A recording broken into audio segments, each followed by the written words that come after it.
Hello दोस्तों और झारखंड के मेरे प्यारे विद्यार्थियों। आप सभी का स्वागत है आपके पसंदीदा चैनल एग्जाम साथी पर। तो आज हम करने वाले हिंदी का मॉडल पेपर। जी हाँ मेरे साथियों, हिंदी का मॉडल पेपर करने वाले हैं। बिल्कुल ओरिजिनल पेपर है, बिल्कुल ओरिजिनल पेपर जो जैक द्वारा जारी किया गया है। झारखंड बोर्ड क्लास 10th का हम हिंदी का पेपर करने वाले हैं। तो चलिए वीडियो को हम स्टार्ट करते हैं। अगर आप मेरे चैनल में पहली बार आए हैं तो चैनल को सब्सक्राइब जरूर से कर लेना। तो चलिए मेरे साथी हम स्टार्ट करते हैं। ये हमारा है प्रश्न पत्र जो कि ऑफिशियल पेपर है। ऑफिशियल पेपर यानी कि झारखंड बोर्ड द्वारा जारी किया गया है। तो चलिए हम क्वेश्चन की ओर चलते हैं। क्वेश्चन नंबर 1 है मेरे साथियों। उससे पहले कि हम अपठित बोर्ड पर ध्यान देते हैं। अपठित बोर्ड जो हम क्लास में नहीं पढ़े होते हैं, हमारे सीधे एग्जाम पेपर में ही देखने को मिलते हैं। तो चलिए हम उसको पहले पढ़ते हैं। भारत एक कृषि प्रधान देश है मेरे साथी। भारत एक कृषि प्रधान देश है। यहाँ की अधिकांश जनसंख्या गांवों में निवास करती है और अपनी जीविका के लिए कृषि पर निर्भर है। गेहूं, चावल, मक्का, गन्ना और कपास जैसी फसलें यहाँ के किसानों द्वारा उगाई जाती हैं। हरित क्रांति के बाद भारत ने खाद्यान्न उत्पादन में बड़ी प्रगति की और आज वह अनाज में उत्पादन में आत्मनिर्भर बन गया है। खेती केवल अन्न उपजाने का ही साधन नहीं है, बल्कि यह देश की अर्थव्यवस्था की रीढ़ भी है। कृषि से ही कपड़ा उद्योग, चीनी उद्योग और तेल उद्योग जैसे कई अन्य उद्योग जुड़े हुए हैं। खेतों में आधुनिक तकनीकों और वैज्ञानिक तरीकों से प्रयोग उत्पादन बढ़ा रहा है, लेकिन अभी भी कई किसानों की सिंचाई, उर्वरक और उचित बाजार की समस्या का सामना करना पड़ता है। यदि किसानों को आवश्यक साधन और सहयोग मिले तो भारत कृषि के क्षेत्र में और अधिक समृद्धि प्राप्त कर सकता है। किसानों के मेहनत और त्याग से ही देशवासियों की थाली अनाज से भरती है। तो मेरे साथियों, इस कहानी को आपको बहुत अच्छे तरीके से पढ़ना है और बिल्कुल एकदम डीपली से समझना है। तो चलिए हम क्वेश्चन नंबर 1 की तरफ चलते हैं। क्वेश्चन नंबर 1, गद्यांश के अनुसार भारत को कृषि प्रधान देश कहने का प्रमुख कारण क्या है? तो क्या भारत में बड़े बड़े उद्योग हैं? अधिकांश जनसंख्या गांवों में रहती है और कृषि पर निर्भर है। यहाँ विभिन्न प्रकार की फसलें उगाई जाती हैं। धान उत्पादन बढ़ा। तो इसका आंसर हो जाएगा ऑप्शन नंबर आपका ए। भारत में बड़े बड़े उद्योग हैं। क्वेश्चन नंबर 2 है मेरे साथियों। क्वेश्चन नंबर 2 है, हरित क्रांति के बाद भारत की स्थिति क्या हुई? हरित क्रांति के बाद भारत की स्थिति क्या हुई? हो जाएगा ऑप्शन नंबर बी, किसानों की सभी समस्याएं समाप्त हो चुकी थी। हरित क्रांति के बाद भारत की स्थिति, किसानों की सभी समस्याएं समाप्त हो चुकी थी। अब चलते क्वेश्चन नंबर 3 की ओर। क्वेश्चन नंबर 3 है, कृषि देश की अर्थव्यवस्था की रीढ़ है। इस कथन का सही तात्पर्य क्या है? कहने का अर्थ है मेरे साथियों, कृषि देश की अर्थव्यवस्था की रीढ़ है। इस कथन का सही तात्पर्य क्या है? इसका आंसर हो जाएगा ऑप्शन नंबर सी, कृषि से जुड़े उद्योग और उत्पादन देश की अर्थव्यवस्था को सहारा देना। क्वेश्चन नंबर 4 की ओर चलते हैं। गद्यांश के अनुसार, जो हमने पीछे अभी गद्यांश पढ़ा है उसके अनुसार भारत कृषि के क्षेत्र और अधिक समृद्धि कब प्राप्त कर सकता है? क्या जब किसानों की मेहनत कम हो, जब किसानों के आवश्यक साधन और सहयोग मिले, जब केवल परंपरागत खेती की जाए, जब खाद्यान्न का आयात बढ़ाया जाए। तो इसका आंसर हो जाएगा ऑप्शन नंबर बी, जब किसानों को आवश्यक साधन और सहयोग मिले तो भारत हमारा अधिक समृद्धि देश बन सकता है। क्वेश्चन नंबर 5 की ओर चलते हैं। उससे पहले कि हमारा एक और पैसेज आ चुका है जो कि हमारा पोयम है। तो पोयम को हम ध्यानपूर्वक से पढ़ेंगे। मेघ आए बड़े बन ठन के संवर के, मेघ आए बड़े बन ठन के संवर के, आगे आगे नाचती गाती बिहार चली, दरवाजे खिड़कियां खुलने लगी गली गली, पाहुन जेओ आए हो गांव के शहर में, मेघ आए बड़े बन ठर के संवर के, पेड़ झुके झुकाने लगे गर्दन उचकाए, पेड़ झुक झुकाने लगे गर्दन उचकाए, आंधी चली धूल भागी घाघरा उठाए, बाकी चितवन उठा नदी टिटकी घूंघट सरके, मेघ आए बड़े बन ठन के संवर के, बूढ़े पीपल ने आगे बढ़कर जुहार की, बूढ़े पीपल ने आगे बढ़कर जुहार की, बरस बाद सुंधी लिन्ही बोली अकुलाई लता ओठ हो किवार की, हर साया ताल लाया पानी परात भर के, मेघ आए बड़े बन ठन के संवर के। ये हमारा पोयम था मेरे साथियों। अब हमें इसका क्वेश्चन आंसर करना है। तो क्वेश्चन नंबर 5 है,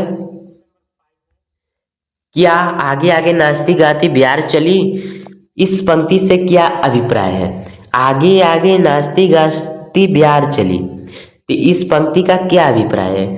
क्या बिहार उदास थी, हवा खुशमिजाज और जीवंत थी, बिहार चुप थी, हवा बहुत तेज चल रही थी? तो इसका सही आंसर हो जाएगा मेरे साथियों ऑप्शन नंबर बी, हवा एकदम खुशमिजाज और जीवंत थी। क्वेश्चन नंबर 6 है मेरे प्यारे साथियों, पद्यांश के अनुसार पेड़ झुक झुकाने लगे गर्दन उचकाए का अभिप्राय क्या है? इसका सही आंसर हो जाएगा ऑप्शन नंबर बी, पेड़ सो रहे हैं। पेड़ झुक झुकाने लगे गर्दन उचकाए, मतलब कि ये पेड़ सो रहे हैं। क्वेश्चन नंबर 7 है मेरे प्यारे साथियों, पाहुन जेव आए हो गांव में शहर के में किसकी तुलना की गई है? तो इसमें तुलना किससे की गई है? तो इसमें तुलना की गई है हवा को पानी से। इसमें तुलना की गई है हवा को पानी से। क्वेश्चन नंबर 8 है मेरे प्यारे साथियों, बरस बाद सुंदेलिनी में कौन सी भावना व्यक्त हुई है? इसमें कौन सी भावना व्यक्त हुई है? इसमें कौन सी भावना व्यक्त हुई है? तो इसका सही आंसर हो जाएगा ऑप्शन नंबर बी। इसका सही आंसर हो जाएगा ऑप्शन नंबर बी, उत्सुकता और प्रसन्नता। बरस बाद सुंदेलिनी में कौन सी भावना व्यक्त हुई है मेरे प्यारे साथी? तो इसका सही आंसर हो जाएगा उत्सुकता और प्रसन्नता। क्वेश्चन नंबर 9 में चलते मेरे प्यारे दोस्तों, निम्नलिखित में से कौन सा अव्यय पद है? अव्यय पद पूछा जा रहा है मेरे प्यारे साथी। वह क्या वह होगा, क्या तुम होगा, परंतु हो गया, या लड़का? तो इसका सही आंसर हो जाएगा ऑप्शन नंबर बी, तुम। पृथ्वी का पर्यायवाची शब्द निम्न में से कौन नहीं है? इसमें पूछा जा रहा है मेरे प्यारे साथी कि पृथ्वी का पर्यायवाची शब्द निम्न में से कौन सा नहीं है?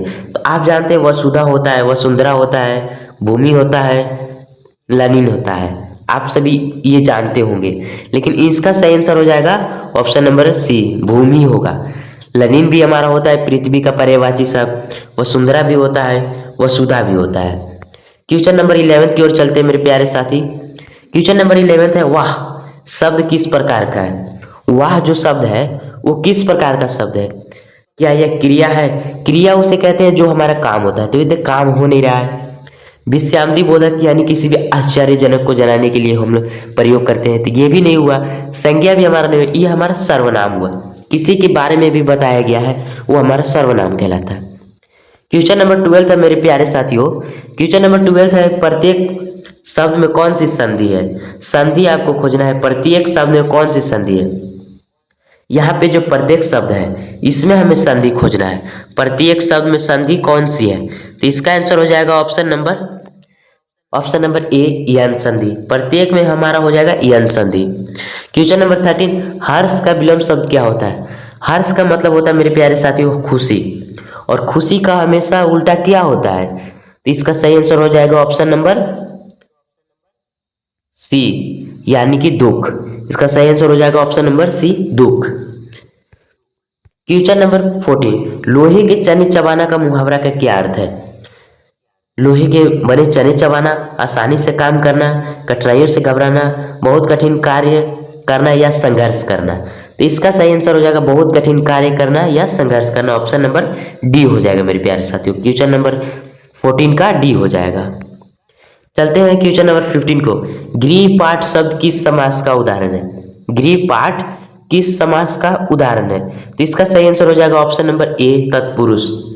इसका सही आंसर हो जाएगा ऑप्शन नंबर ए, तत्पुरुष। चलते हैं क्वेश्चन नंबर 16 की ओर। क्वेश्चन नंबर 16, शिक्षक शब्द किस प्रत्यय से बना हुआ है? क्या आपको उपसर्ग और प्रत्यय बनाने का शब्द पता है? उपसर्ग उसे बोलते हैं जो पहले यूज होता है, और प्रत्यय उसे बोलते हैं जो बाद में यूज होता है। तो पहले हमारा यूज हुआ शिक्षक, इसमें लास्ट में हमारा हुआ क, तो क हमारा कौन सा ऑप्शन में है? क्वेश्चन नंबर 16 का हो जाएगा बी, यानी कि क हमारा बी में है। अब चलते हैं पाठ्य पुस्तक की ओर। अब पाठ्य पुस्तक की ओर चलते हैं जो हम अपने क्लास में पढ़े हुए थे मेरे प्यारे साथियों। तो चलिए हम इसको बताते हैं। हमारा स्कूल बहुत छोटा सा था, केवल छोटे छोटे 9 कमरे थे जो अंग्रेजी के अक्षर एच की भांति बने थे। दाईं ओर पहला कमरा हेडमास्टर श्री मदन मोहन शर्मा जी का था, जिसके दरवाजे के आगे हमेशा चीट लटकी रहती। स्कूल की प्रार्थना के समय वह बाहर आती और सीधा कतारों में कद के अनुसार खड़े लड़कों को देखकर उनका गोरा चेहरा खिल उठता। सारे अध्यापक लड़कों की तरह ही कतार बांधकर उनके पीछे खड़े होते। केवल मास्टर प्रीतम चंद पीटी लड़कों की कतारों में पीछे खड़े खड़े यह देखते कि कौन सा लड़का कतार में ठीक नहीं खड़ा। क्वेश्चन नंबर 17 है मेरे प्यारे साथियों। क्वेश्चन नंबर है, हेडमास्टर साहब के कमरे के दरवाजे पर हमेशा क्या लटका रहता था? तो मैंने अभी पीछे पढ़ा, चीट लटका रहता था, यानी कि option number C. Question number 80 की ओर चलते हैं। प्रेयर यानी कि प्रार्थना के समय मास्टर प्रीतम चंद पीटी क्या देखते थे? क्या लड़कों का गाना देखते थे? क्या लड़कों का पाठ देखते थे? लड़कों का खेल देखते थे? लड़कों की कतार में खड़े होने की स्थिति? तो इसका सही आंसर हो जाएगा ऑप्शन नंबर डी, लड़कों की कतार में खड़े होने की स्थिति को देखा करते थे। निम्नलिखित पद्यांश को ध्यानपूर्वक पढ़कर सही विकल्प का चयन करें। यह हमारा पद्यांश आ चुका है। पावस ऋतु थी पर्वत प्रदेश, पल पल परिवर्तित प्रकृति वेश। यह हमारा पोयम है। मिखलाकर पर्वत अपार, अपने सहस्र दुग्र समझ फाड़, अवलोक रहा है बार बार, नीचे जल में निज महाकार, जिसके चरणों में है पाता लाल, दर्पण सा फैला है विषाद। तो ये हमारा क्वेश्चन नंबर 90 है। मिखलाकार पर्वत का क्या अर्थ है मेरे साथियों? मिखलाकार पर्वत का क्या अर्थ है? इसका सही आंसर हो जाएगा पर्वतों पर मेघों की छाया। पर्वत पर मेघों की छाया यानी पर्वत पर बादल की छाया है मेरे प्यारे साथियों। क्वेश्चन नंबर 20 की ओर चलते हैं। पर्वत अपने सहस्र दृग सुमन फाड़ किससे देख रहा है? इसका सही आंसर हो जाएगा ऑप्शन नंबर बी, ताल को देख रहा है मेरे प्यारे साथियों। किसको देख रहा है? ताल को देख रहा है। क्वेश्चन नंबर 20 है मेरे प्यारे साथियों, शैलेंद्र ने कितने फिल्में बनाई है? क्वेश्चन नंबर 21 में है, शैलेंद्र ने कितने फिल्म बनाई है? इसका सही आंसर हो जाएगा ऑप्शन नंबर ए, एक फिल्म शैलेंद्र ने बनाई। मीरा किस संत की शिष्या मानी जाती है? मीरा किस संत की शिष्या मानी जा रही या मानी जाती है? तो इसका सही आंसर हो जाएगा option number B, Tulsidas. Question number 23 है मेरे प्यारे साथियों। क्वेश्चन नंबर 23 है, बड़े भाई साहब छोटे भाई से कितने वर्ष बड़े थे?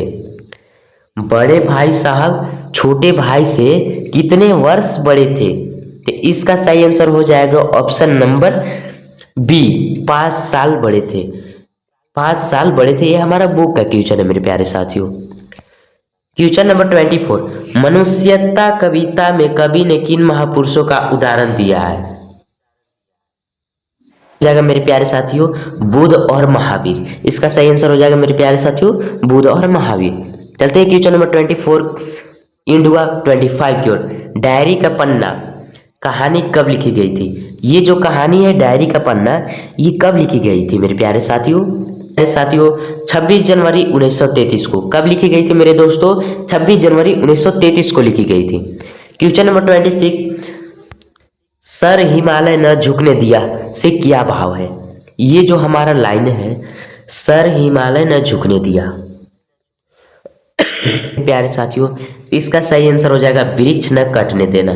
सर हिमालय का न झुकने देना यानी कि वृक्ष न कटने देना। क्वेश्चन नंबर 27 में चलते मेरे प्यारे साथियों, नत सिर होकर सुख के दिन में से क्या आशय है? ये से ही प्रश्न आपको देखने के लिए मिल जाएंगे मेरे प्यारे साथियों। आपको कोई सेंटेंस दिया रहेगा, उससे पूछ जाएगा इसमें क्या भाव है, इसका क्या आशय है।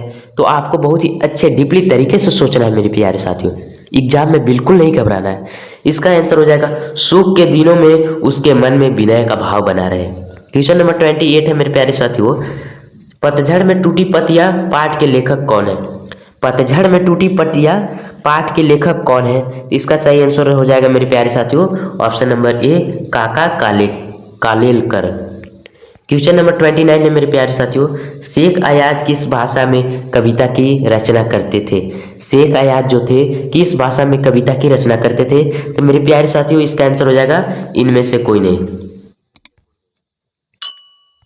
क्वेश्चन नंबर 30 है मेरे प्यारे साथियों, ऐसी उड़ती हुई